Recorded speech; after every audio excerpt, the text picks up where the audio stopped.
জিবরাইল ডেকে বলে, হুজুর আর আগানো সম্ভব না, যদি আগাই খোদার নূরের তাজাল্লিতে জ্বলে যাব। একদিন আল্লাহর নবী ডাক দিয়ে বলেন, ভাই জিবরাইল, আল্লাহ কি কোনোদিন দেখেছেন?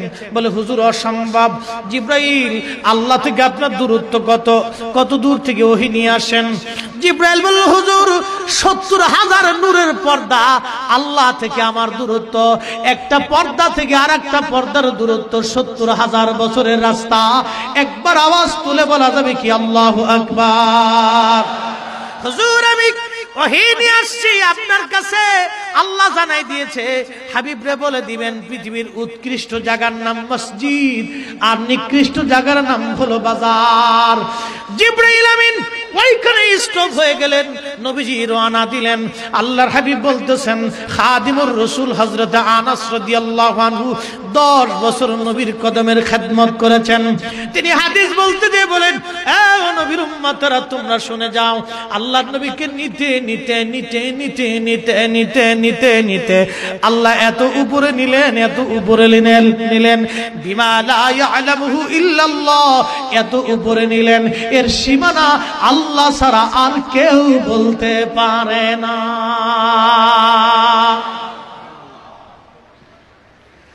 এরপরে নবী বলেন, সুম্মা জা সিদরাতুল মুনতাহা, আল্লাহ তার হাবিবকে সিদরাতুল মুনতাহার উপকণ্ঠে আনলেন। আগেই বলছি সিদরাতুল মুনতাহার শেষ সীমানা হলো সৃষ্টির উপরিভাগ।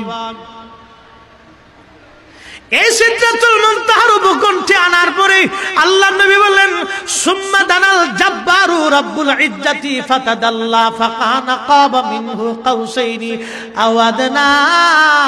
আমার রব আমার সামনাসামনি আসলেন, কাছাকাছি আসলেন, আমার আল্লাহ আমার কাছাকাছি আসলেন, আমার আল্লাহ আমার কাছাকাছি আসলেন। কত কাছে আসলেন? একটা ধনুক পরিমাণ মাঝখানে ফাঁকা ছিল, একটা ধনুক পরিমাণ মাঝখানে ফাঁকা ছিল।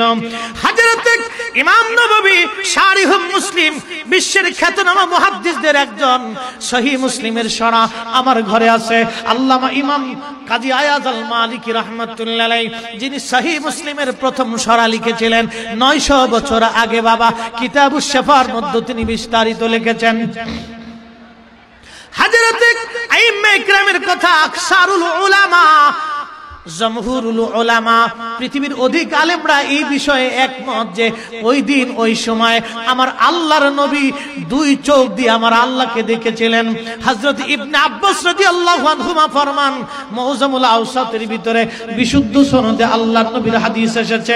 ইমাম তিরমিজি বলেন বিসনাদিন সহিহিন আন ইবনে আব্বাসিন, খাসাইসুল কুবরার ভিতরে বিশ্বখ্যাত মুহাদ্দিস ইমাম সুয়ুতি বলতেছেন বিশুদ্ধ সনদে হাদিস। হযরত ইবনে আব্বাস বলেন, রাআইতু রাব্বি আজ্জা ওয়া জাল্লা, ওই সময় আমার আল্লাহ আমার